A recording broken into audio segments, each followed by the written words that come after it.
మొత్తబడిను కదా. సజీవుల భూమిలో నుండి అతడు కొట్టివేయబడిను. అయినను అతని తరము వారిలో ఈ సంగతి ఆలోచించిన వారు ఎవరు? మహాగణుడా, మీకు స్తోత్రములు, స్తోత్రములు, స్తోత్రములు. ప్రారంభం నుండి ఇంతవరకు మీరు జరిగించిన ఆరాధనంతటిని బట్టి మీకు స్తోత్రములు. ఈ సమయంలో మీ సేవకుని మరుగు చేసి కొద్ది నిమిషములు మీ వాక్యము ద్వారా మీరు మాతో మాట్లాడుమని మా మంచి బోధకుడు అయిన యేసు నామములో మీ దీవెన, మీ ఆశీర్వాదము, మీ కాపుదల మీరు మాకిచ్చుచున్నారు. ఈ సమయంలో మీ వాక్యము ద్వారా మాట్లాడి మరింతగా మీ కృపలో మీ బిడ్డలను వర్ధిల్లింపచేయమని వాక్యమై ఉన్న యేసు నామములో ప్రార్థించి వేడుకొనుచున్నాం మా పరమ తండ్రి. క్రీస్తు ప్రభునందు ప్రియమైన దేవుని యొక్క విశ్వాసులారా, కూడి ఉన్న మనకెల్లరకును మన ప్రభు అయిన లోక రక్షకుడైన మన కొరకు శ్రమ పొందిన యేసు క్రీస్తు వారి యొక్క నామములో కృపా సమాధానములు, మహిమ దీవెనలు, ఆశీర్వాదములు మెండుగా దేవుడు మనకెల్లరకు అనుగ్రహించును గాక. ఆమేన్. గత వారములో యేసు క్రీస్తు వారు పొందిన తీర్పులను కూర్చి మనం విన్నాం. ఆయన ఎన్ని కోర్టులు తిరిగారో రాత్రంతా కూడా 5 కోర్టుల్లో ఆయనకు తీర్పు తీర్చబడింది. మొదటిగా హన్నా కోర్టు, రెండవదిగా కయపా కోర్టు, మూడవదిగా పిలాతు కోర్టు, నాలుగవదిగా హెరోదు కోర్టు, ఐదవదిగా మరలా పిలాతు కోర్టుకు ఆయన రావడం జరిగింది. 5 కోర్టులు లేక 5 రీతులుగా ప్రభు తీర్పు పొందినట్లుగా గత వారములో వాక్యములో మనం విన్నాం. అయితే ఈ లోకములో జీవించిన ప్రతి మానవునికి కూడా తీర్పు అనేది ఒకటి ఉంది. ప్రతి ఒక్కరిని పోయిన వారములో మనం విన్నట్లుగా ప్రతి మనిషి కూడా తీర్పు ఎదుట నిలబడవలసిన వారై ఉన్నారు. తప్పించుకోవడానికి అవకాశం లేదు. పోయిన వారములు విన్నట్లుగా రహస్య స్థలములలో, దేవునికి తెలియకుండా రహస్య స్థలాల్లో మీ బంధువులకు, స్నేహితులకు, మీ కుటుంబకులకు కూడా తెలియకుండా మీరు రహస్య స్థలములలో చేసినవి కూడా తీర్పులో ఆయన వాటిని వెలుగులోనికి తెస్తారు అనే మాటలు పోయిన వారములో విన్నాం. మనసు పెట్టి జాగ్రత్తగా వినండి. ప్రతి మనిషికి కూడా తీర్పు అనేది ఒకటి ఉంది. ఆ తీర్పులో మొదటి తీర్పు ఏమిటంటే మరణమే ఒక తీర్పు. ఈ లోకములో మరణము అనేది ప్రతి ఒక్కరికి వస్తుంది, కానీ మరణం అనేది ఒక తీర్పు. ఎందుకు మానవునికి మరణం వస్తుంది అంటే మరణమే ఒక తీర్పు. ఈ మరణం అనే తీర్పులో మనిషికి రెండు విధాలు. తీర్పు అనేది లోక సంబంధమైన కోర్టులో మనం చూసినప్పుడు ఆ తీర్పు దినమున 2 జరుగుతాయి. ఒకటి విడుదల లేక శిక్ష. రెండిట్లో ఏదో ఒకటి ఉన్నట్లుగానే మనిషికి కూడా మరణం అనేది ఒక తీర్పు. దేవుడు సమయం ఇస్తాడు, మారుట కొరకు ఎంతో సమయం ఇస్తాడు. కొన్ని శ్రమలు రప్పిస్తాడు, కొన్ని ఇబ్బందులు రప్పిస్తాడు. అవన్నీ వచ్చినప్పుడు తెలుసుకొని తను మార్పు చెందితే అతని జీవితం బాగుంటుంది. కానీ లేదంటే మరణం అనేది ఒక తీర్పుగా దేవుడు పంపిస్తారు అని దేవుని వాక్యము మనకు తెలియజేస్తుంది. ఈ మరణ సమయంలో 2 జరుగుతాయి. ఒకటి మనిషి 2 స్థలాల్లో, ఒకటి పాతాళమునకైనా వెళ్ళాలి లేక పరలోకమునకైనా వెళ్ళాలి. ఈ లోకములో క్రీస్తు కొరకు లేక శిలువ యొద్దకు వచ్చి, అయ్యా నీవు నా కొరకు తీర్పు పొందావు, నీవు నా కొరకు కోర్టులో నిలబడ్డావు, నా శిక్షను నీవు భరించావు. ఇదిగో నేను నమ్ముచున్నాను, నా పాపాన్ని విడిచిపెట్టాను, నీవే నాకు దేవుడవు, నీవే నాకు రక్షకుడవు అని ఎవరైతే ఆయన నమ్ముతారో ఆయన నమ్మిన వారిని ఆయన మోక్షానికి తీసుకుని వెళతారు. మరణం అనే తీర్పులో ఆయన నమ్మిన వారికి మోక్షం ఉంటుంది, నమ్మని వారికి పాతాళమునకు వెళ్ళవలసి ఉంటుంది. అందుకనే దేవుని యొక్క వాక్యములో కీర్తనల గ్రంథము 9వ సంకీర్తన 17వ వచనములో, లూకా సువార్త 16వ అధ్యాయం 22, 23 వచనములలో వ్రాయబడిన మాటలు చూచినట్లయితే త్వరగా చదవండి. దుష్టులను దేవుని మరచు జనులందరూ పాతాళమునకు దిగిపోతారు. ఈ లోకములో దుష్టమైన జీవితం, పాపము జీవితము జీవిస్తూ దేవుని మరచి అంటే దేవుడు కలుగు చేసిన ఈ సృష్టిలో ఉంటూ, దేవుడిచ్చే గాలిని పీల్చుకుంటూ, దేవుడిచ్చే సూర్యుని ద్వారా ఎండను అనుభవిస్తూ, దేవుడిచ్చే వర్షమును అనుభవిస్తూ, దేవుడిచ్చే సమస్తాన్ని అనుభవిస్తూ దేవుని మరిచిపోయేవారు ఎందరో ఈ లోకములో. దేవుని మరిచిపోయి తిరిగేవారు. కొంతమంది దేవుడు ఎక్కడున్నారు, దేవుడు లేరు, ఎవరు లేరు, మనమే దేవుళ్ళము, నావే దేవరు, నావే దెవ్వ అని, మేమే దేవుళ్ళం, మేమే దెయ్యాలము అని చెప్పుకుంటూ ఉన్నారు. అసలు దేవుడు లేడు అంటారు కొంతమంది. బైబిల్లో వ్రాయబడిన మాట ఏమిటంటే, దుష్టులను దేవుని మరచు జనులందరూ పాతాళమునకు దిగిపోతారు. ఇది వారికి తీర్పు. మరణం అనే తీర్పులో వారికి శిక్ష ఏమిటంటే పాతాళమునకు పోవుట. ఒకవేళ నీవు క్రీస్తును నమ్మావా, క్రీస్తు నమ్మినట్లయితే ఈ లోకములో నీకేమీ లేకపోయినా, నీవు పేదవాడవైనా, నీవు దరిద్రుడవైనా, నీవు రోగముతో ఉన్నా, నీవు కష్టముతో ఉన్నా, ఆ మరణం అనే తీర్పులో మోక్షమునకు వెళతారు. అందుకనే లూకా సువార్త 16వ అధ్యాయం 22వ వచనము నుండి మనము చూచినట్లయితే త్వరగా చదవండి. లూకా సువార్త 16వ అధ్యాయం 22వ వచనము నుండి, ఆ దరిద్రుడు చనిపోయి దేవదూతల చేత అబ్రహామున రొమ్మున ఆనుకొనుటకు కొనిపోబడెను. ధనవంతుడు కూడా చనిపోయి పాతి పెట్టబడెను. అప్పుడతడు పాతాళములో బాధపడుచు కనులెత్తి దూరమున అబ్రహామున రొమ్మున ఉన్న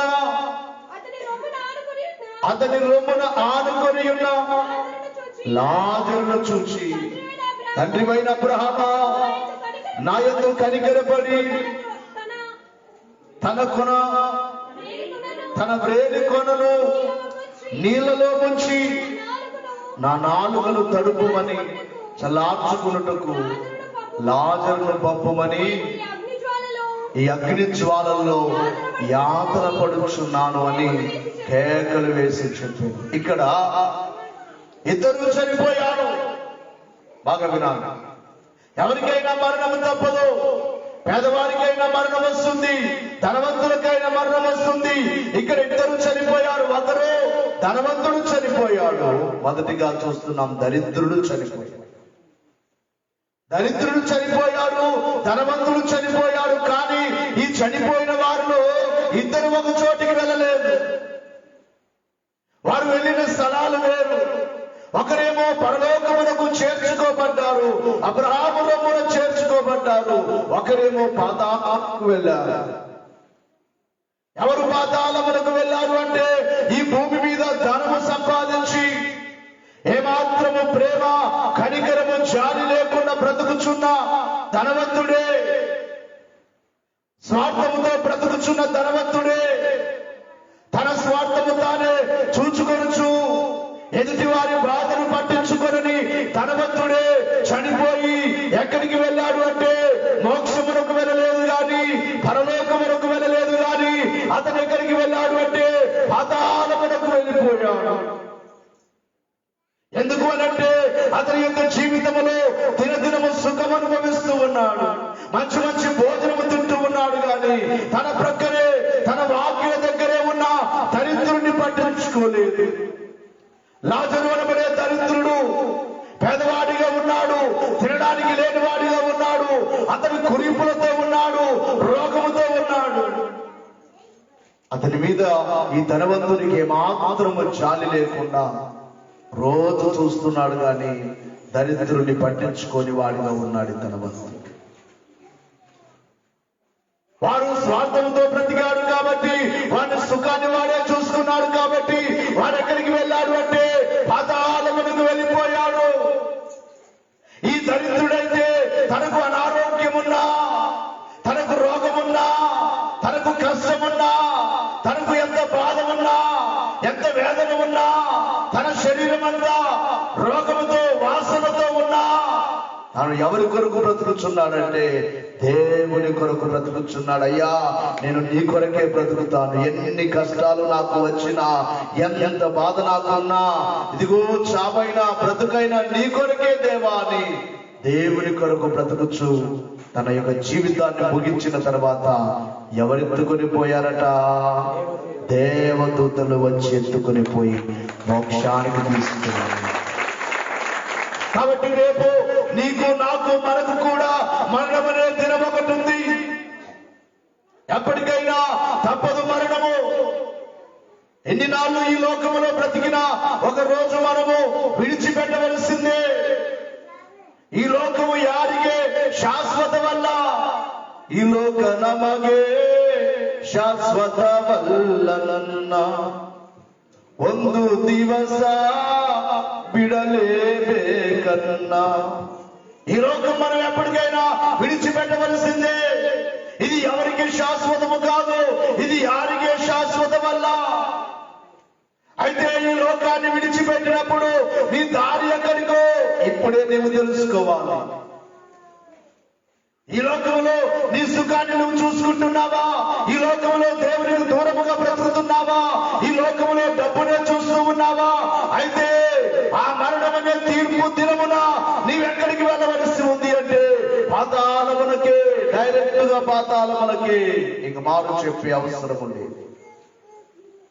ఈ లోకంలో ఎన్నాళ్ళు బ్రతికినా క్రీస్తు కొరకే నేను బ్రతుకుతాను, దేవుని కొరకే నేను జీవిస్తాను. ఎన్ని శ్రమలు నాకు వచ్చినా, ఎన్ని అవమానములైనా నేను ప్రభు కొరకే బ్రతుకుతానని అనుకుంటున్నావా?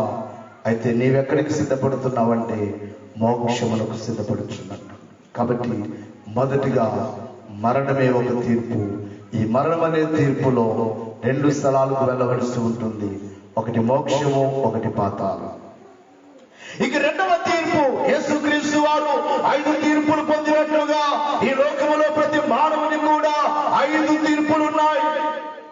రెండవ తీర్పు ఏమిటంటే రేప్చర్ లేక మహిమ రాకడ. రేప్చర్ అనే మాటకు షకీనా మేఘము లేక మహిమ రాకడ. రాకడ యొక్క రేప్చర్ మహిమ త్వరలో జరగబోతూ ఉంది. మహిమ రాకడ త్వరలో రానయున్నది. క్రీస్తు వారి యొక్క రాకడకు గుర్తులన్నీ నెరవేరిపోయాయి. ఎక్కడ చూసినా భూకంపములు. గత సంవత్సరంలోనే చివరి డిసెంబర్లో దేవుడు బయలుపరిచినట్లుగా ఎన్ని భూకంపాలు! ప్రతి వారం భూకంపాల యొక్క వార్త వింటున్నాం. తెగులు వ్యాపిస్తాయి. గత సంవత్సరంలో ఎంతగా కరోనా వైరస్ తో ప్రపంచమంతా అల్లకొల్లమైపోయిందో, ప్రభు యొక్క రాకడకు సూచనలన్నీ నెరవేరిపోయాయి, గుర్తులన్నీ నెరవేరిపోయాయి. ప్రభు రాబోతున్నారు త్వరలో. ఎంతమంది ఈ రాకడకు సిద్ధపడుచున్నారు? నీవు సిద్ధపడినట్లయితే ఆ రేప్చర్ జరిగినప్పుడు లేక రాకడ వచ్చినప్పుడు నీవు వెళ్ళేది ఎక్కడికంటే మేఘములోనికి. రాకడ సమయంలో కూడా 2 జరుగుతాయి. ఒకటి ఎగిరి వెళ్ళడమా లేక విడిచిపెట్టబడమా. విడిచిపెట్టబడేవారు ఎవరు అంటే రాకడను గురించి విన్నా కూడా సిద్ధపడని వారు. రాకడను గురించి ఎన్నో వాక్యాలు వింటున్నారు కానీ ఇది మామూలునే అని అనుకుంటున్నారు కొందరు. ఒకసారి లేచి నిలబడండి. మీరేమో కొంతమంది మత్తుగా ఉన్నారు. లేచి నిలబడాలి. దేవునికి మహిమ కలుగును గాక. ఎవరు బయటికి వెళ్ళదు. వినాలి జాగ్రత్త. అర్థమవుతుందా? అందుకనే వీలైతే కన్నడ బైబిల్లో చదవండమ్మా, కన్నడ వారికి కూడా అర్థమయ్యేటట్టు. రాకడలో కూడా రెండు జరుగుతాయి. మరణములో ఒకటి మోక్షము, ఒకటి పాతాళం అన్నట్లుగానే రాకడలో కూడా మేఘమెక్కుటైనా జరుగుతుంది, విడిచిపెట్టబడమైనా జరుగుతుంది. మేఘమెక్కితే ధన్యుడవే, రాకడలో నీవు మేఘములోనికి వెళితే ధన్యుడవే. ప్రియులారా, దేవుని యొక్క వాక్యములో మనము చూచినట్లయితే యోహాను సువార్త 14వ అధ్యాయము 1 నుండి 3 వచనాలు, తెస్సలోనికీయులకు రాసిన పత్రిక 4వ అధ్యాయం 16వ వచనం నుండి 18వ వచనం వరకు, కొరింథీయులకు రాసిన మొదటి పత్రిక 15వ అధ్యాయం 50-51వ వచనములో చూస్తే, మీ హృదయములను కలవరపడనీయకుడి, దేవుని యందు విశ్వాసముంచుచున్నాను, నా యందు విశ్వాసముంచుడి, నా తండ్రి ఇంట అనేక నివాసములు కలవు, లేని ఎడల మీతో చెప్పుదును, మీకు స్థలము సిద్ధపరచ వెలుచున్నాను. నేను వెళ్ళి మీకు స్థలము సిద్ధపరచిన ఎడల నేను స్థలములో మీరును ఉండులాగున మరలా వచ్చి నా యొద్ద ఉండుటకు మిమ్మును తీసుకొని పోతాను. ప్రభు ఎందుకు రాబోచున్నారంటే, ఎవరైతే విశ్వాసాన్ని కలిగి ఉన్నారు,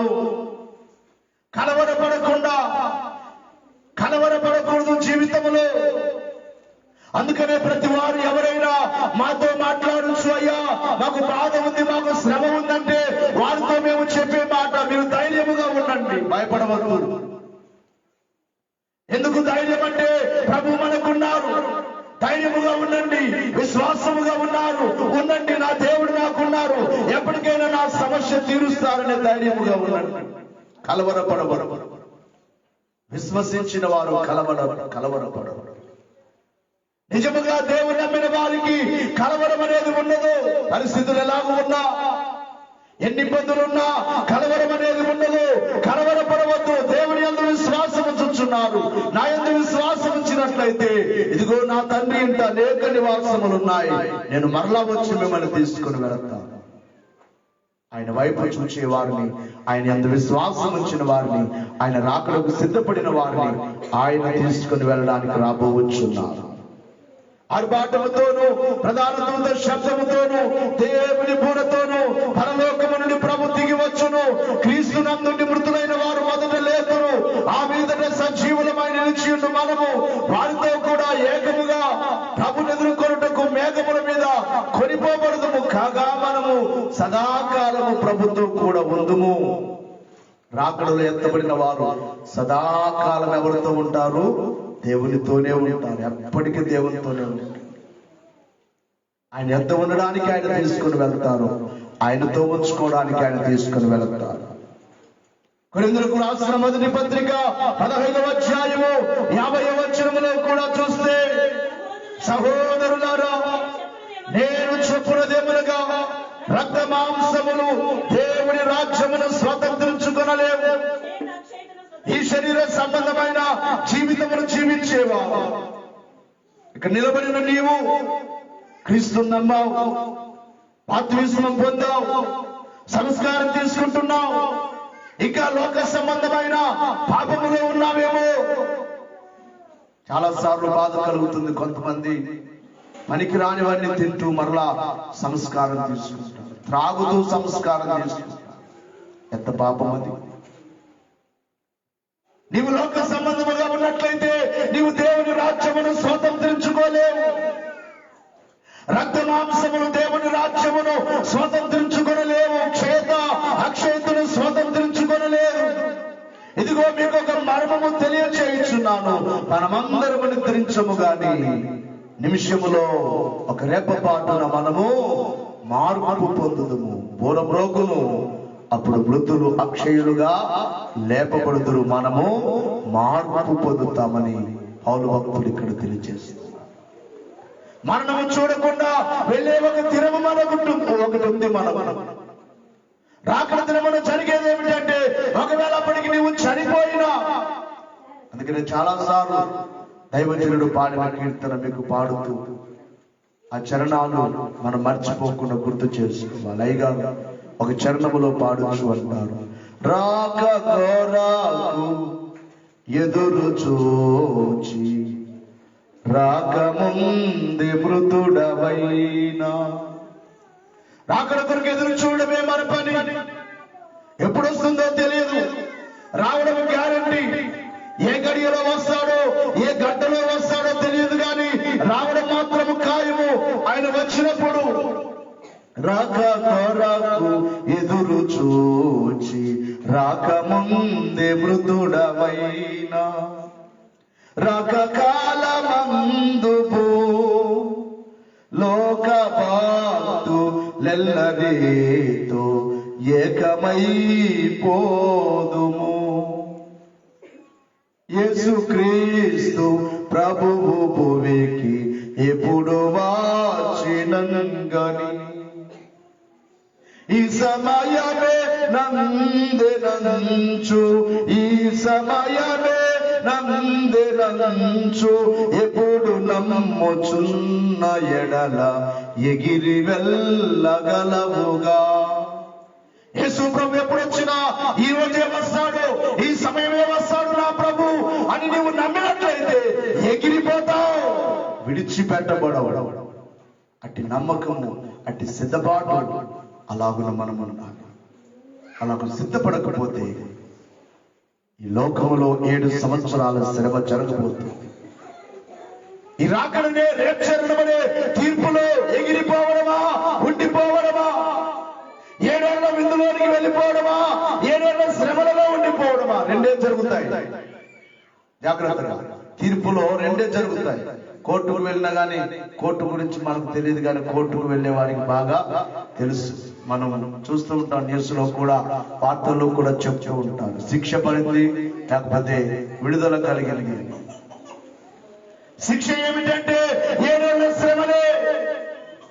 7 ఏళ్ల శ్రమలలో దైవజనుడు అన్నారు, 7 ఏళ్ల శ్రమలలో ఉండుట కంటే భూమి మీద నరుడుగా పుట్టకుండుట మంచిది.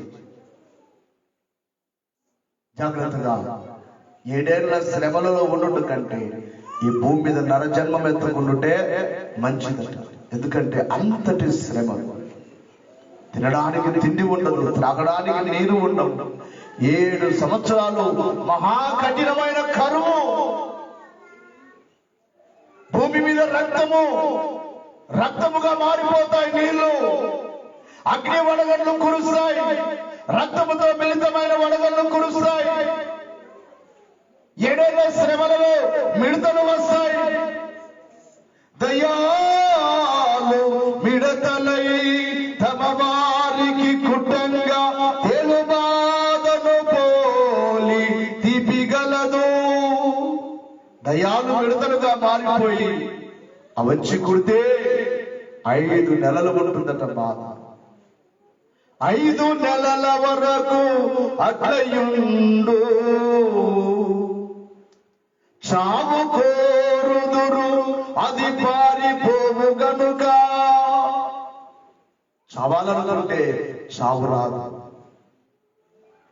కొంతమంది కష్టాలు తట్టుకోలేక ఏమనుకుంటారు, చచ్చిపోతే బాగుంటుంది. అలాగే ఎప్పుడు అనుకోవద్దు. 7 ఏళ్ల శ్రమల్లో అనుకుంటారు, ఈ జీవితం జీవించడం కంటే చనిపోవడం మేలు, ఈ శ్రమ భరించడం కంటే మరణం వస్తే మేలంటే, ఆ మరణం అంటుందట, నీలో నుంచి నేను బయటికి వెళ్ళను అంటుందట. బాధ భరించు. ఎగిరి వెళ్ళలేదు కదా, మేఘంలో నీకు సిద్ధపడలేదు కదా, రాకడకు సిద్ధపడలేదు కదా, రాకడను కూర్చి విన్నా కూడా రాకడకు నువ్వు సిద్ధపడలేదు కాబట్టి నీవు ఉండిపోయావు. కాబట్టి ఈ శ్రమలన్నీ భరించాలి, ఈ కష్టాలు భరించాలి. గత సంవత్సరంలో వచ్చిన దానికంటే భయంకరంగా ఉంటాయి. అసలు గత సంవత్సరంలో వచ్చిన వైరస్ అల్లకొల్లలం అయిపోయాం చూడండి. అంతకంటే భయంకరమైన శ్రమలు రాబోతున్నాయి ఈ ప్రపంచంలో. అంతకంటే భయంకరమైన శ్రమ ప్రియులను గమనించాలి. అందుకనే నీవు విడిచిపెట్టబడినట్లయితే లూకా సువార్త 21వ అధ్యాయం 34, 35 వచనాల్లో, మార్కు సువార్త 13వ అధ్యాయం 19వ వచనములో, ప్రియులారా తెస్సలోనిలకు రాసిన పత్రిక 5వ అధ్యాయం 1 నుండి 3 వచనాల్లో చూస్తే, మీ హృదయం దినములు ఒకవేళ తిండి వలన, మత్తు వలనను, ఐహిక విచారము వలనను మందముగా ఉన్నందున ఆ దినము అకస్మాత్తుగా మీ మీదికి ఉరి వచ్చినట్లుగా వచ్చునేమో. రాకుండా మీ విషయమై మీరు జాగ్రత్తగా ఉండండి. ఆ దినం ఎలా వస్తుందంటే లోకం మీదికి ఉరి వచ్చినట్లుగా వస్తుంది. ఉరి ప్రజలందరికీ ఉరి వచ్చినట్లుగా అకస్మాత్తుగా వస్తుంది. ఆ దినమున మీరు ఆ శ్రమలో ఉండకుండా మీ విషయం మీరు జాగ్రత్తగా ఉండండి. ಏನಿರಬೇಕು? ಜಾಗೃತವಾಗಿ ಇರಬೇಕು. ದೇವರ ರಾಕಡ చాలా సమీపముగా ఉంది. ఇవాగో నాలో ಆತನು ಮೇಘಗಳೊಂದಿಗೆ ಬರುತ್ತಾನೆ. ಆ ರಾಕಕ್ಕೆ ನೀವು నేను సిద్ధವಾಗಿರಬೇಕು. ప్రభు రాబోతున్నారు. ఒకవేళ నువ్వు సిద్ధపడకపోతే నీ మీదికి వస్తుందంటే ఉరి వచ్చినట్లుగా వస్తుంది. ఉరి ఒక శ్రమ టాస్క్గా వస్తుంది. ఇంకా వచ్చిన వైపు ఉంటే ఇంకా ముందు 35 వరకు 34, 35.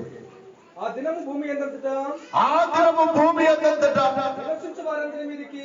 నివసించు వారందరి మీదికి అకస్మాత్తుగా వచ్చును. కాబట్టి జరగబోవు వీటినెల్లను తప్పించుకొని మనుష్య కుమారుని ఎదుట నిలువబడుటకు శక్తి గల వారగునట్లు ఎల్లప్పుడూ ఏం చేయాలట? ప్రార్థన చెయ్యాలి. ಯಾವಾಗಲೂ ಏನು ಮಾಡಾలి? ప్రార్థన మాడాలి. ఎప్పుడు ప్రార్థన చేస్తున్నారా? ఈ 40 రోజులైనా కరెక్ట్ గా చేయండి అంటే చేస్తున్నామా?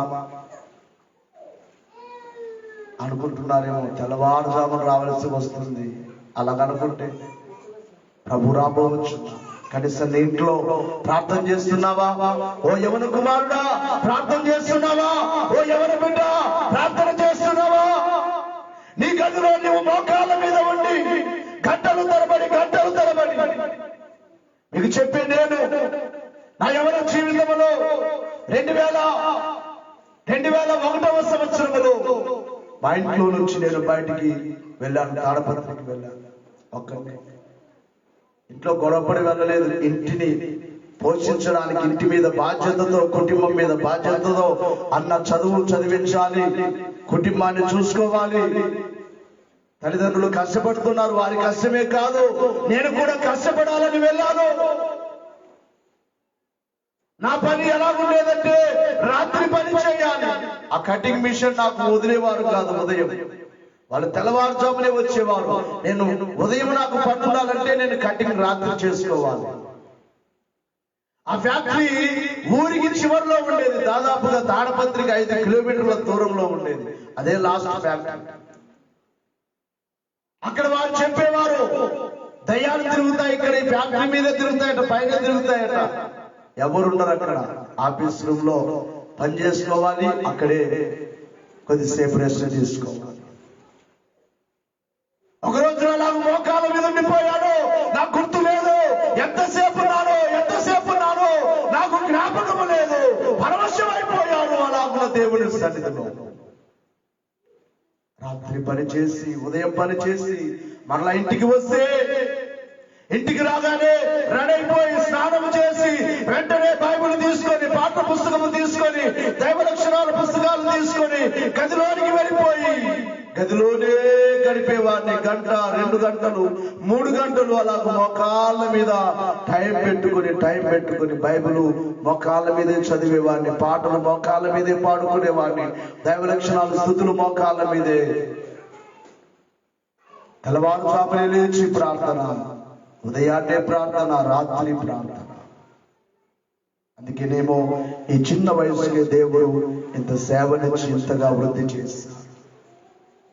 ఓ యవన బిడ్డ, యవన కుమారుడా, యవన కుమార్తె, నీ జీవితాన్ని వ్యర్థము చేసుకుంటున్నావా?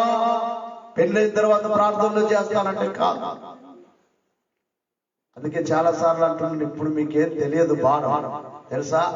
మీ తల్లిదండ్రులు తెచ్చి పెడుతుంటే లక్షణంగా తింటుంటారు, సంతోషంగా ఉంటారు, మీకే బాధ బాధ్యత తెలియదు. నేను అంటాను అప్పుడు తెలుస్తుంది. ఎప్పుడు తెలుస్తుంది? యావగా మదువే ఆకుమేలే ఏనవుతుంది, గొత్తవుతుంది. అవాగా అప్పుడు తెలుస్తుంది, అప్పుడు బాధపడతారు. అంతవరకు ఏం తెలియదు. మేము ఎంత బాధపడినా, తల్లిదండ్రులు ఎంత బాధపడినా నిమగేను ಗೊತ್ತು ఆగుదిల్ల. ఇవాగ ఆవాగ ಗೊತ್ತవుతుంది. దేవునికి మహిమ కలుగును గాక. మీరు గమనించాలి, నీ జీవితంలో నువ్వు ప్రార్థన చేస్తున్నావా? తల్లిదండ్రులైన వారు మీరు ప్రార్థన చేస్తూ ఉన్నారా? ప్రభు రాకడ సమీపంగా ఉంది. ఒకవేళ నువ్వు ప్రార్థన చేయకపోతే నీ మీదికి అకస్మాత్తుగా ఉరి వచ్చినట్లుగా ఒక దినము రాబోతుంది. ఆ దినము ఒక కుటుంబానికి కాదు గాని, ఒక మతమునకు కాదు గాని, ఒక కులమునకు కాదు గాని, ఒక భాష వారికి కాదు గాని, అక్కడ వ్రాయబడిన మాట భూలోకమంతటికి వచ్చును. ఎక్కడికి వచ్చును? భూలోకమంతటికి వస్తుంది ఆ శ్రమ దినం. మార్కు సువార్త 13వ అధ్యాయము 19వ వచనములో, మార్కు సువార్త 13వ అధ్యాయం 19వ వచనములో కూర్చోండి అందరూ. 13, 19.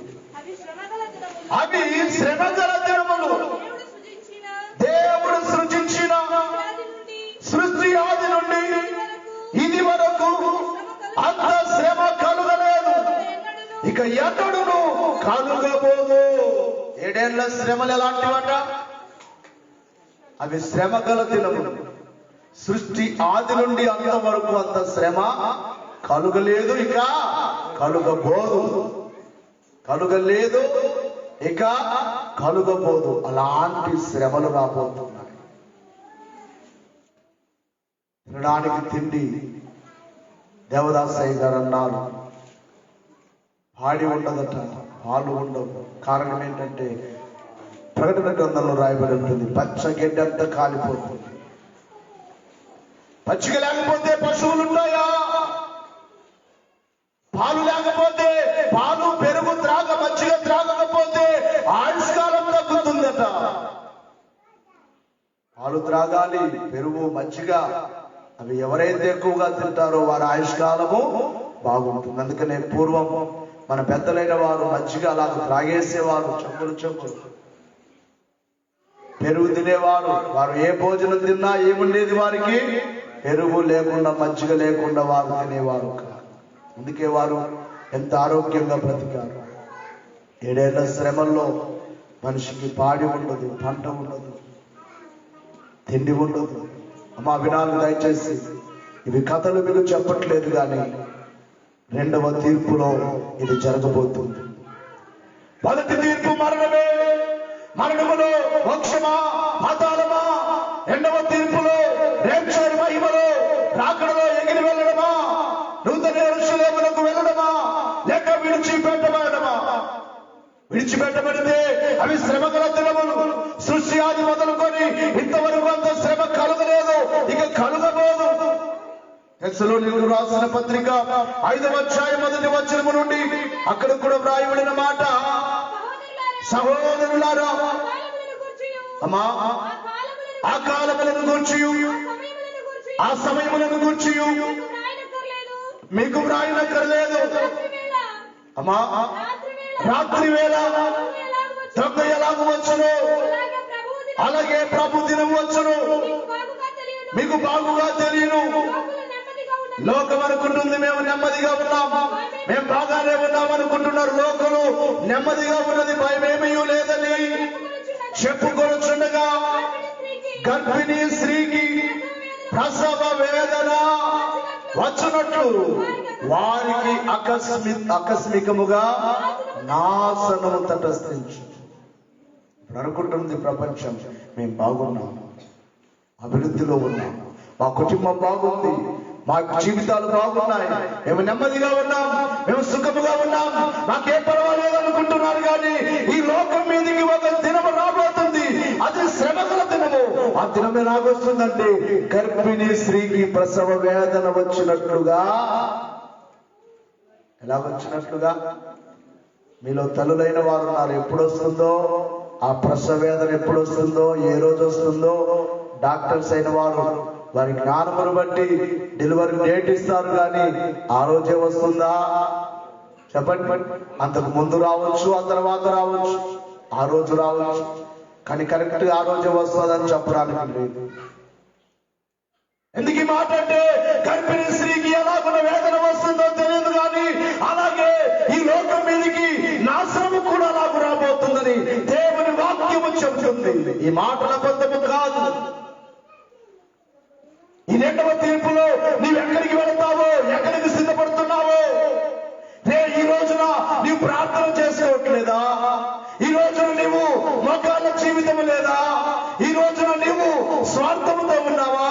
ఈ రోజున నీవు మార్పు లేకుండా ఉన్నావా? ఆయన తీర్పు దినం అనేది ఒకటి ఏర్పాటు చేశారు.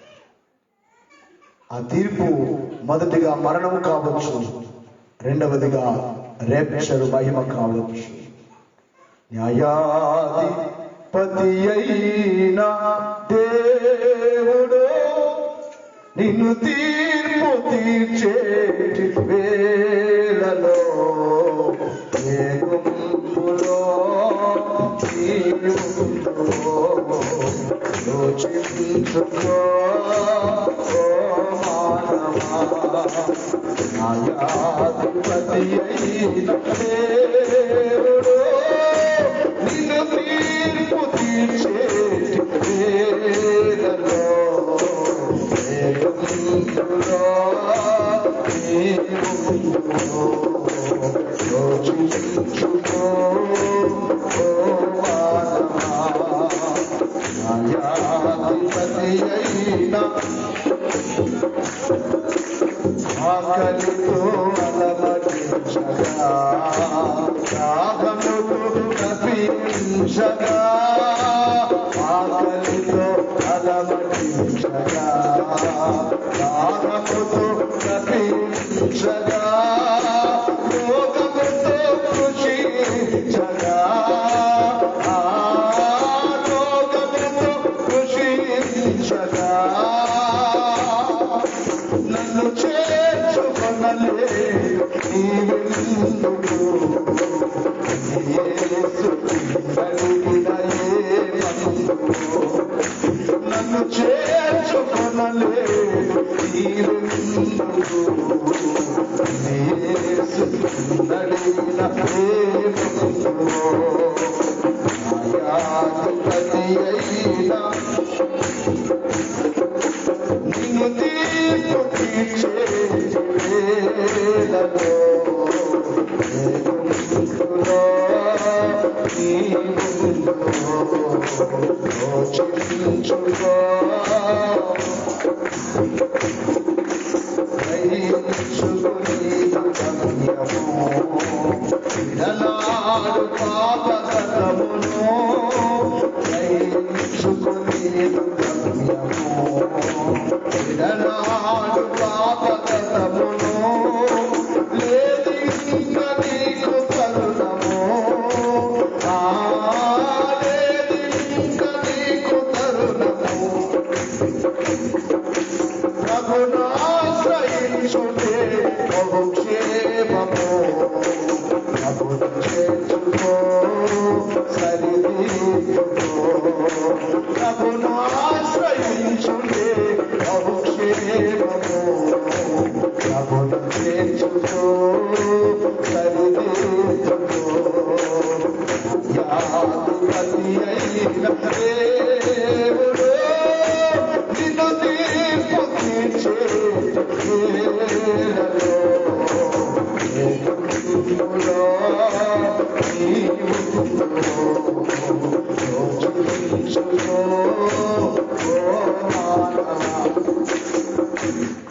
తీర్పు రాబోతుంది. గ్రహించుకో, నీకు గమ్యం ఎక్కడికి? నీవెక్కడికి వెళతావు? తీర్పులో ఎక్కడికి? మరణం అనే తీర్పులో నీవెక్కడికి వెళుతున్నావు? నీ గమ్యం ఎక్కడికి? రాకడనే తీర్పులో నీ గమ్యం ఎక్కడికి? రాక రాకడనే తీర్పులో నీవు ఎక్కడికి వెళ్తావు? ఎక్కడికి వెళ్తావు? ఇంకా బాప్తిస్మం తీసుకోలేదా? బాప్తిస్మం తీసుకొని ఇంకా చెడు అలవాట్లలో ఉన్నావా? నిన్ను చెరపడానికి చాలా మంది ఉంటారు. నువ్వు భక్తిగా ఉన్నావంటే నిన్ను పాడు చేయడానికి చాలా మంది ఉంటారు. నేను మంచిగా నడిపించేవారు చాలా తక్కువగా ఉంటారు. బాపా ఏనవుతుంది, చర్చికి ఓగితే కానీ బా స్వల్ప కుడే అంటారా? అట్లట్లేదు. దొడ్డ దొడ్డ భక్తులు నేనే అంటారు. నీ పెద్ద భక్తులు అయిపోయావు అంటారు. బా నీ పాస్టర్ నోడతాడా ఏనో అంటారు. నీ పాస్టర్ చూడరు, ఎవరు చూస్తారు? పోయిన వారంలో విన్నాను కదా, రహస్యములను బయట పెడతాడు ఆయన, తప్పించుకోలేదు. అల్పమైన వాటిలో నీ గమ్యం ఎక్కడికి? నీ ఆ చివరి దినమున నీ గమ్యం ఎక్కడికి? రాకడక 7 ఏళ్ల శ్రమలకు. 7 ఏళ్ల శ్రమలకైతే ఇక రాకున్నా పర్వాలేదు, మందిరానికి రాకపోయినా పర్వాలేదు, తాగినా పర్వాలేదు, తిన్నా పర్వాలేదు, చెడ్డగా ప్రవర్తించినా పర్వాలేదు, ఉండిపోతాం. 7 ఏళ్ల శ్రమల్లో బాధలు పడతాం. ಬೇಡಪ್ಪ ನನಗೆ 7 ಏళ్ల ಶ್ರಮలు ನನಗೆ ಬೇಡಪ್ಪ ಅಂದ್ರೆ ಏನು ಮಾಡಬೇಕು? ಎಲ್ಲ ಕೆಟ್ಟವನ್ನು ಬಿಡಬೇಕಾ? ಬಿಡಬೇಕಾ? బిడబేకు. దేవునికి మహిమ కలుగును గాక. కొన్ని తప్పులు వస్తుంటాయి. కన్నడ వారు కూడా రావాలి మన చర్చికి. చాలా మంది కన్నడ వారు రాకపోవడానికి కారణం ఏంటి? భాష రాదు. నాకైతే తెలుగు మాట్లాడినట్లుగా కన్నడ మాట్లాడేది రాదు కదా. మేము ఇక్కడ పుట్టలేదు, 15 ఏళ్ళు ఇక్కడ ఉన్నా కానీ నేను ఎప్పుడైనా మాట్లాడితే నవ్వేస్తారు. మీరు ఇప్పుడు కూడా నవ్వుతున్నారు కదా, నాకు నేర్చుకోలేదు. అందుకని వారికి చెప్తున్నాను, నీవైనా నేర్చుకోను అయినా. దేవునికి మహిమ కలుగును గాక. ఇక 3వ తీర్పు ఏమిటంటే హర్మగెద్దోను. హర్మగెద్దోను అనబడే ఒక తీర్పు. 7 సంవత్సరముల శ్రమల తర్వాత అంత్యక్రీస్తుతో, అబద్ధ ప్రవక్తతో యేసుక్రీస్తు వారు యుద్ధము చేయబోతున్నారు. దాని పేరే హర్మగెద్దోను. ఆ స్థలం ఎప్పటికీ ఖాళీగా ఉందట. ఆ భూమిలో ఎవరు అంత వాడేసుకుంటున్నారు కానీ ఆ భూమి అలా ఖాళీగా ఉందట. కొన్ని వేల ఎకరాలు ఖాళీగా ఉంది ఇప్పటికి కూడా. ఎందుకు అనంటే అది క్రీస్తు వారి యొక్క రాకడైన తర్వాత 7 ఏళ్ల శ్రమల తర్వాత అక్కడ యుద్ధము జరుగుతుంది. అంత్యక్రీస్తుకు, అబద్ధ ప్రవక్తకు, 3 కప్పలకు, వారికి సంబంధించిన వారు వారితో కూడా ముద్ర వేయించుకొని 7 ఏళ్ల శ్రమలలో ముద్ర వేయించుకొని వారు. ఎలాగుంటుందంటే అప్పుడు ముద్ర వేయించుకోకపోతే మనకు రేషన్ ఉండదు.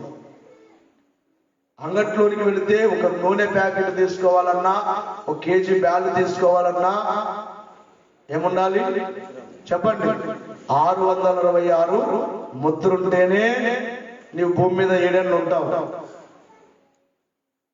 ఆకలి బాధలు తట్టుకోలేక ముద్ర వేయించుకున్నావా? ఎవరి గుంపులోనికి వెళ్ళినట్లు చెప్పండి? అంత్యక్రీస్తు గుంపులోనికి. ఒకవేళ నాకు ముద్ర వద్దు, ఆకలితో చచ్చిపోతాను, లాగే నా దేవుని కొరకు బ్రతుకుతాను, అప్పుడే నేను సిద్ధపడవలసింది. అప్పుడు నేను సిద్ధపడలేదు. ఎన్ని మార్లు నేను విన్నా రాకడకు సిద్ధపడలేదు. అయ్యో విడిచిపెట్టబడ్డానయ్యా, దేవా నన్ను క్షమించు నాయనా అంటే అలాంటి వారిని కూడా ఆ అంత్యక్రీస్తుకు కనబడకుండా 7 సంవత్సరాలు దాచి పోషిస్తాడట మన దేవుడు. ఆ స్వల్ప బాధ తట్టుకోలేక ముద్ర వేయించుకుంటానంటే నీ గుంపు వేరైపోతుంది. అంతవరకు వద్దు. అసలు 7 ఏళ్ల శ్రమల్లో మనం ఎవ్వరము ఉండకూడదు అనే దేవుడు పనిగట్టుకొని బైబిల్ మిషన్ బయలుపరిచింది. రాకడ మేఘం ఎక్కాలి మనందరం. ప్రకటన గ్రంథము 19వ అధ్యాయము 14వ వచనం నుండి మనము చూసినట్లయితే పరలోకమందున్న అమ్మా సేనలోను శుభ్రమైన తెల్లని నారబట్టలు ధరించుకొని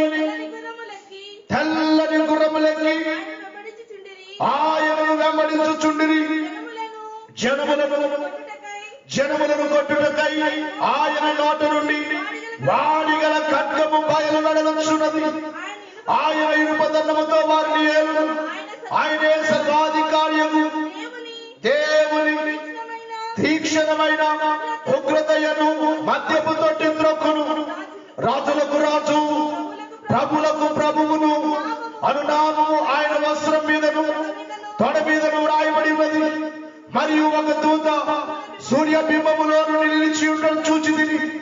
అతను గొప్ప శబ్దముతో ఆర్భటించి, రండి, రాజుల మాంసమును, సహస్రాధిపతుల మాంసమును, బలిష్ఠుల మాంసమును, గుర్రముల మాంసమును, వాటి మీద కూర్చున్న వారి మాంసమును, స్వతంత్రులేమి, దాసులేమి, కొద్దివారేమి, గొప్పవారేమి, అందరి యొక్క మాంసమును తినుటకై దేవుని గొప్ప విందుకు కూడి రండని ఆకాశ మధ్యమందు ఎగురుచున్న సమస్త పక్షులను పిలిచెను. ఒక దూత పిలుస్తూ ఉంది, ఇదిగో రండి రండి, మాంసము తిందురు. ఎవరి మాంసము? రాజుల మాంసం, సహస్రాధిపతుల మాంసం, ధనికుల మాంసము, కొద్దివారి మాంసము, గొప్పవారి మాంసము, వారి యొక్క గుర్రముల మాంసము మీరు తిందురు, రండి రండి రండి అని మధ్యాకాశములో ఒక దూత వచ్చి చెబుతుంది. ఆ అర్మగెద్దోను యుద్ధ సమయం. అప్పటికే మీరందరూ సిద్ధపడ్డారు క్రీస్తు మీద యుద్ధము చేయడానికి. ప్రభువైన యేసు క్రీస్తు వారి మీద, రాజులకు రాజైన, ప్రభులకు ప్రభు అయిన, సర్వాధికారి అయిన దేవుని మీద యుద్ధము చేయడానికి 7 ఏళ్ల శ్రమల తర్వాత విస్తారమైన గుర్రములతో, విస్తారమైన సైన్యముతో అంత్యక్రీస్తు సిద్ధపడిపోతాడు. అర్మగెద్దోను యుద్ధం అక్కడికి వచ్చేస్తారు. అందరూ చూడాలి, వినాలి. ఇదంతా జరుగుతుంది త్వరలోనే. 7 ఏళ్ల శ్రమల తర్వాత జరిగేది, 7 సంవత్సరాల చివరిలో జరిగేది ఈ అర్మగెద్దోను యుద్ధం. అంత్యక్రీస్తునకును వారి సైన్యమునకు ఎంతమందినైతే వాడు పోగు చేసుకున్నాడు, ఎంతమంది వారిని ముద్ర వేయించుకున్నారో వారందరూ కూడి వస్తారు అక్కడికి. ఆయన వస్తాడు. వారితో ఖడ్గముతో చేయడు యుద్ధం, కత్తులతో చేయడు, ఖడ్గముతో చేయడు. ఆయన దూతలు వచ్చి యుద్ధము చేయవు గాని ఏ విధముగా యుద్ధము చేస్తాడో ఆ తర్వాత మనం చూస్తే, మరియు ఆ గుర్రం మీద కూర్చున్న వానితోను ఆయన సేనతోను యుద్ధము చేయుటకై ఆ క్రూర మృగమును పురాతులను వారి సేనలను కూడి ఉండగా చూచితిని. అప్పుడు మృగమును దాని ఎదుట సూచక క్రియలు చేసి దాని ముద్రను వేయించుకొనిన వారిని, ఆ మృగపు ప్రతిమకు నమస్కరించిన వారిని మోసపరిచిన అబద్ధ ప్రవక్తయు పట్టబడి వారిద్దరు గంధకములతో మండు అగ్నిగుండములో ప్రాణంతోనే వేయబడి. మొదటిగా వారిద్దరిని పట్టుకొని ఏట్రా మీద ఎక్కువైపోయిందని ఆయన ఏం చేస్తారట, వాళ్ళిద్దరిని బంధించి ఏం చేస్తాడు, అగ్నిగుండంలోనికి పడేస్తాడు. అక్కడ సైన్యం ఉంది. ఆయన మీదకి వచ్చిన దానికి వచ్చిన సైన్యము ఎలా చనిపోతాడు? కడమవారు గుర్రం మీద కూర్చున్న వారి నోట నుండి వచ్చిన ఖడ్గము చేత వధింపబడి వారి మాంసము పక్షులనియు కడుపార తినెను. ఖడ్గంతో చేశాడా? ఆయన చేయబట్టుకొని చేశాడా?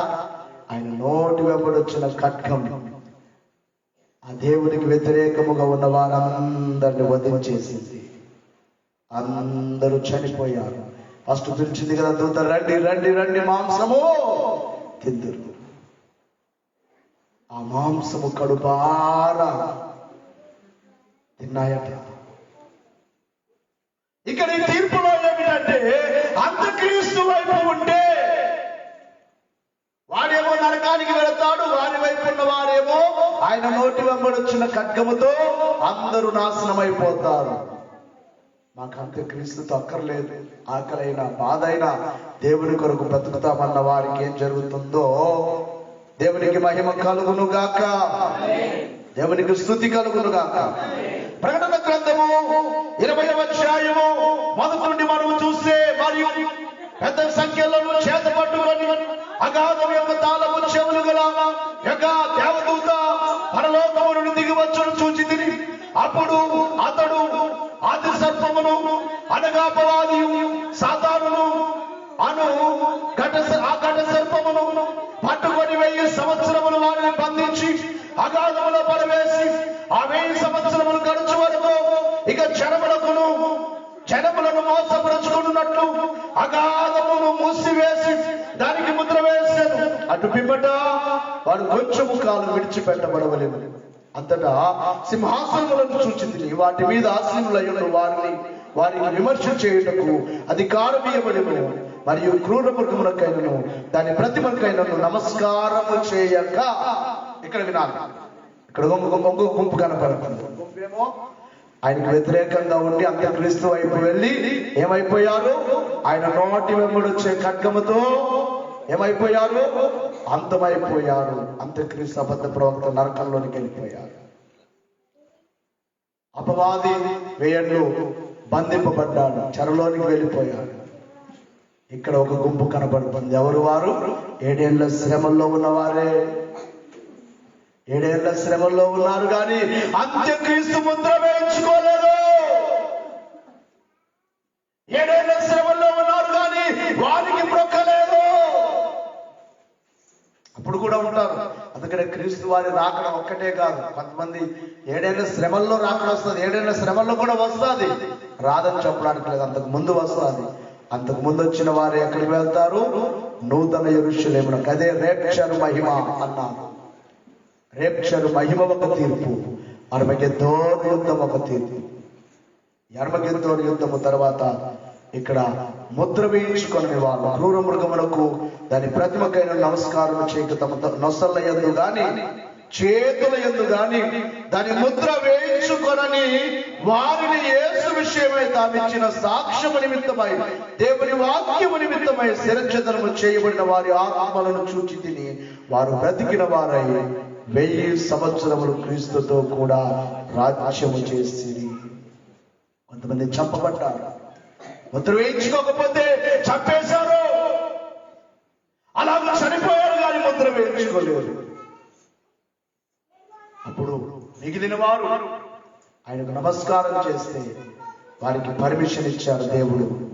ఈ తీర్పులో ఒకటి అంతమైపోయాడు, రెండవదిగా మిగిలిన వారు దాన్ని మొక్కకుండా దేవుణ్ణే మొక్కిన వారు, దేవుని కొరకు జీవించిన వారు, దేవుని కొరకు హతసాక్షులైపోయిన వారు 1000 సంవత్సరాలు పరిపాలన చేయడానికి ఆ తీర్పులో అవకాశం దొరికింది. చెప్పలు కొడదాం. 3వ తీర్పులో 1000 సంవత్సరాలు పరిపాలన, 7 ఏళ్ల శ్రమలలో ఉండిపోయి దేవుని కొరకు ఉన్నవారు 1000 సంవత్సరాల పరిపాలనలో ఈ అర్మగెద్దోను యుద్ధములో ఈ 2 జరుగుతాయి. ప్రియులను గమనించాలి. చాలా విషయాలు బైబిల్ గ్రంథమును బట్టి అనేకమైన విషయాలు మనకు కనబడుచున్నాయి కానీ సమయం సరిపోదు కనుక ఇక 4వ తీర్పు ఏమిటంటే సజీవుల తీర్పు. 1000 సంవత్సరాల తర్వాత తీర్పు జరుగుతుంది. ఇకనైనా మీరు మారండి, ఇకనైనా ఇదిగో నేనే మీకు దేవుడు అని చెప్పి ఆయన వారికి చెప్పగా కొందరు మారిపోతారు. ఆ మారిపోయిన వారు ఆయనతో కూడా యుగ యుగములు రాజ్యము చేస్తారు.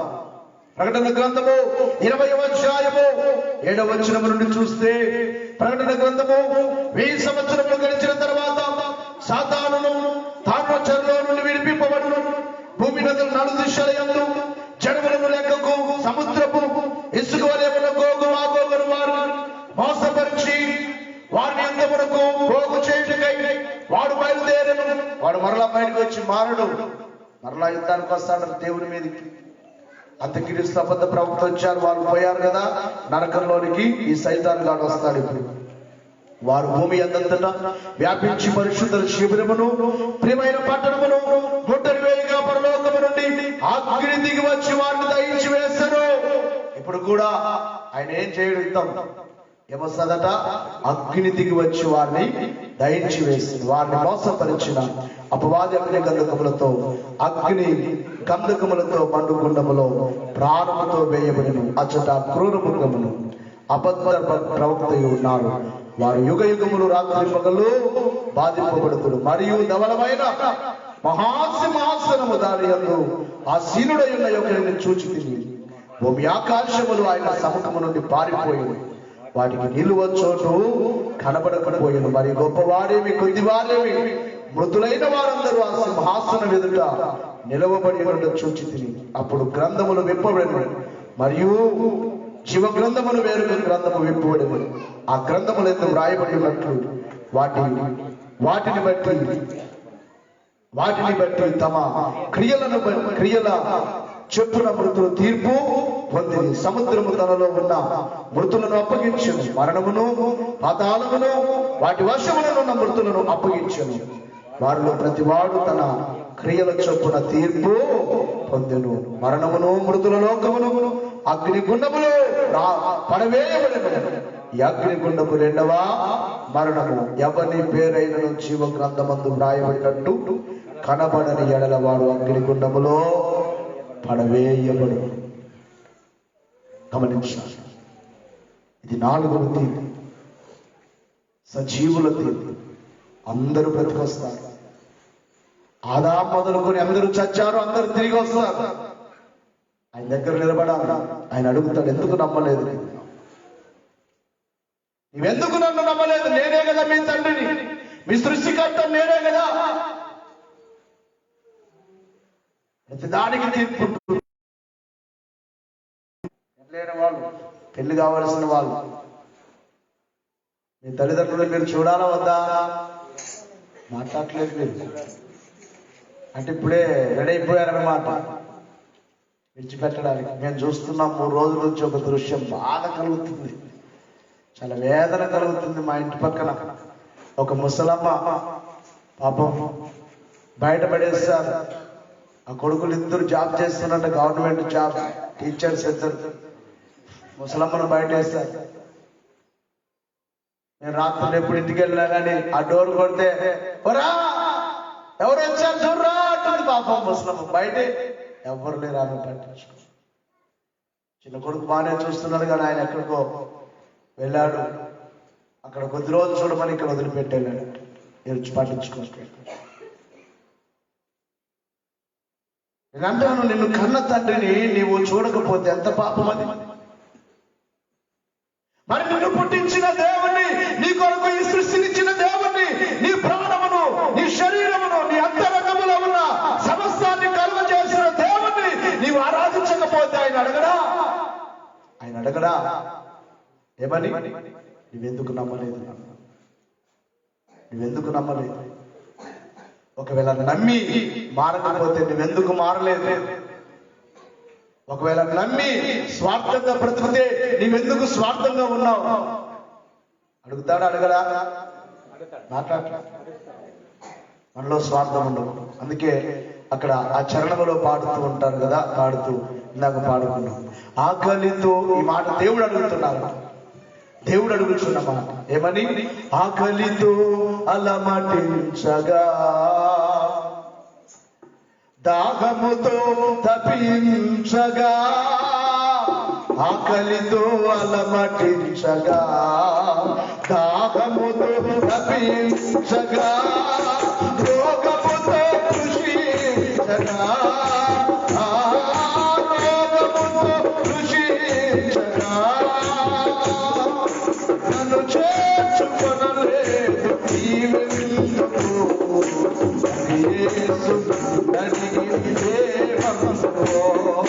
నన్ను చేర్చుకొనలేదు నీవెందుకు?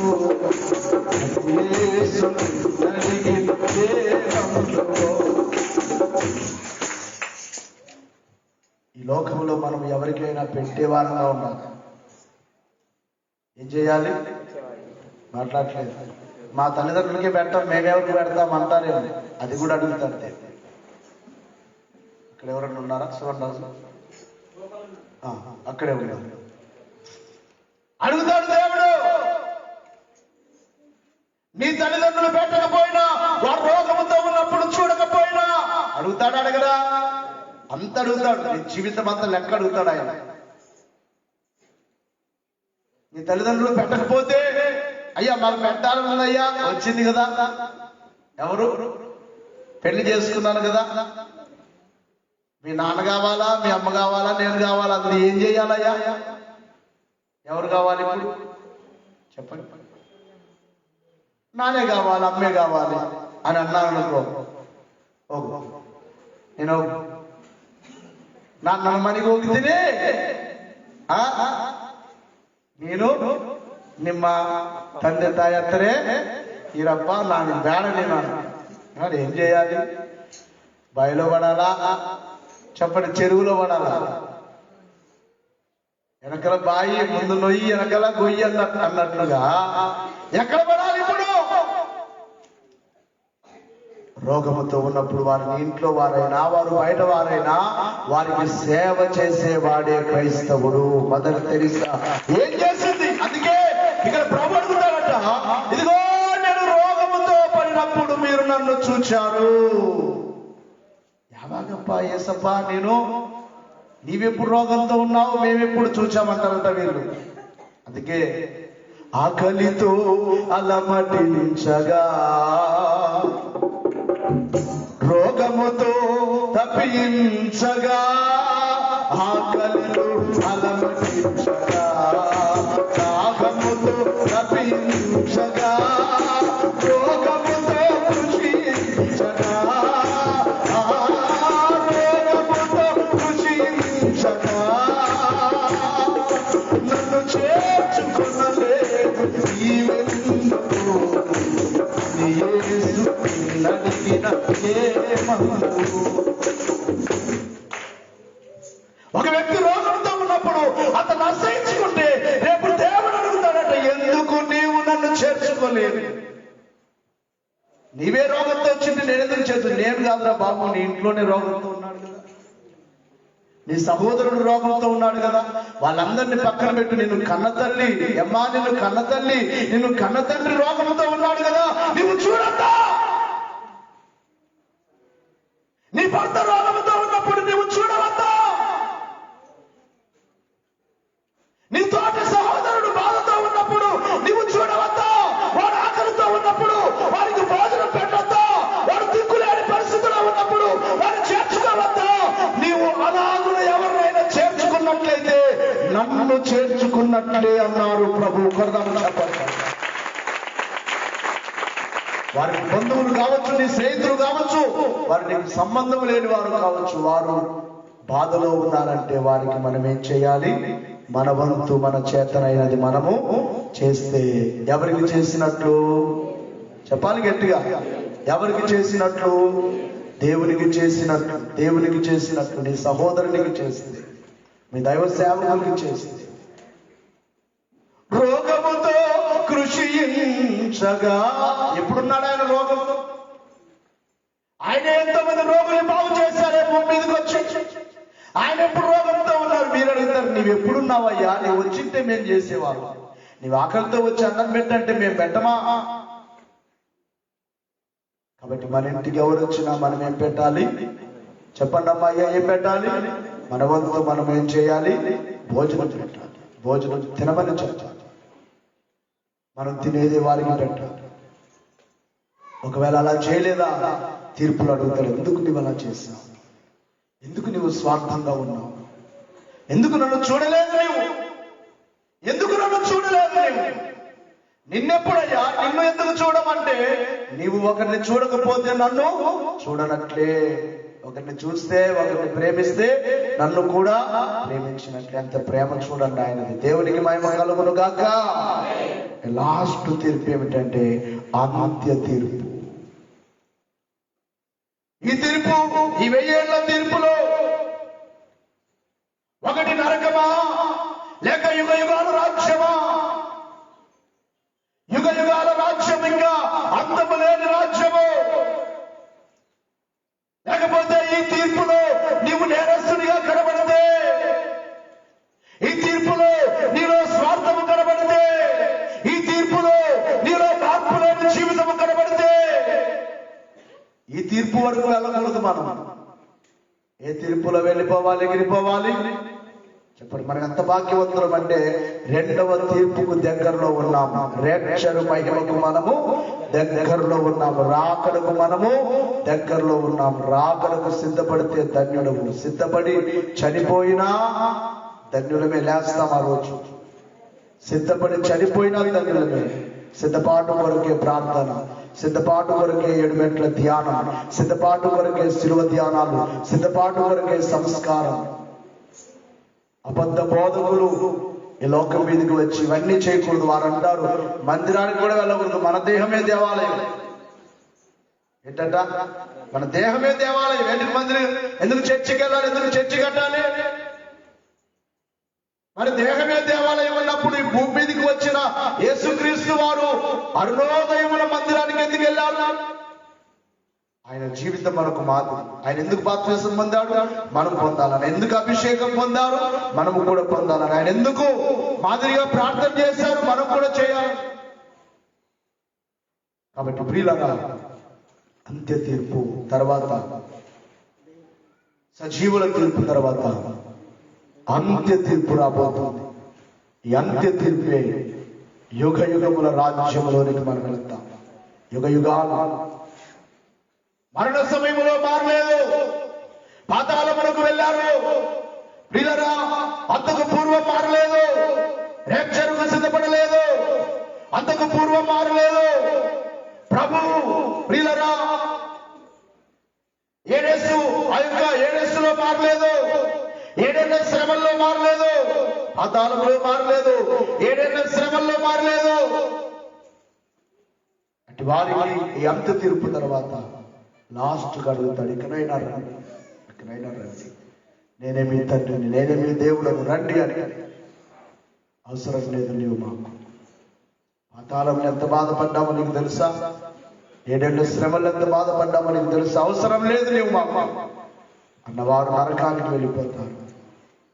మిగిలిన వారు మహోన్నతుని పరిశుద్ధులే రాజ్యాధికారము చేయుదురు. వారు యుగ యుగములు యుగ యుగాంతములు రాజ్యము చేయుదురు. ఇంకా అయిపోయింది తీర్పు. చెప్పండి కూడా, యుగ యుగాల రాజ్యము, యుగ యుగాల రాజ్యము. అయితే యేసుక్రీస్తు వారు ఎందుకు 5 కోట్లలో నిలబడ్డారు అంటే, ఈ 5 రకములైన తీర్పుల్లో మనము నిలబడకూడదు అని. ఆయన ఎందుకు కోర్టులో నిలబడ్డారు? ఏ నేరము లేకుండా. అందుకనే ఆయన గురించి చదువుకున్నాం కదా, అన్యాయపు తీర్పు. ప్రభు తీర్పు ఏమిటంట? న్యాయమైన తీర్పా, అన్యాయపు తీర్పా? అన్యాయపు తీర్పు పొందారు. మనం నిలబడాలి కోర్టులో, మనకు బదులుగా ఆయన నిలబడ్డారు. ఇదిగో మరణం అనే తీర్పులో మనలో నేరము లేకుండా మన నేరాలన్నీ ఆయన మీద వేసుకొని మోక్షానికి తీసుకుని వెళ్ళాలని, రేప్చర్ అనే తీర్పులో మనము విడిచిపెట్టబడకుండా మహిమ మేఘములోనికి ఎగిరి వెళ్ళాలని, హర్మగెద్దోను అనే తీర్పులో ఒకవేళ రాకడలో ఉండిపోతే హర్మగెద్దోను అనే తీర్పులో 1000 ఏళ్ల పరిపాలనలోనికి వెళ్ళాలని, ఒకవేళ అప్పుడు కూడా మారకపోతే ఆ సజీవుల తీర్పులో మారి ఆ యుగ యుగాల రాజ్యములకు వెళ్ళాలని, ఆ తర్వాత యుగ యుగాల రాజ్యము మనము జీవించాలని, ఈ 5 తీర్పుల్లో మనం ఉండకూడదని ఆయన మన కొరకు తీర్పు పొందారు. ఆయన మన కొరకు శ్రమ పొందారు. ఆయన మన కొరకు గాయమై పొందారు. ఈ సమయంలో నీకు నీవుగా తీర్మానం చేసుకో, అయ్యా 7 ఏళ్ల శ్రమలలో నాకు తీర్పు కాదు కానీ రేప్చర్కి నేను సిద్ధపడతానని ప్రతి ఒక్కరు మోకరించి తీర్మానం చేసుకోనండి. రాకడకు నేను సిద్ధపడతానయ్యా.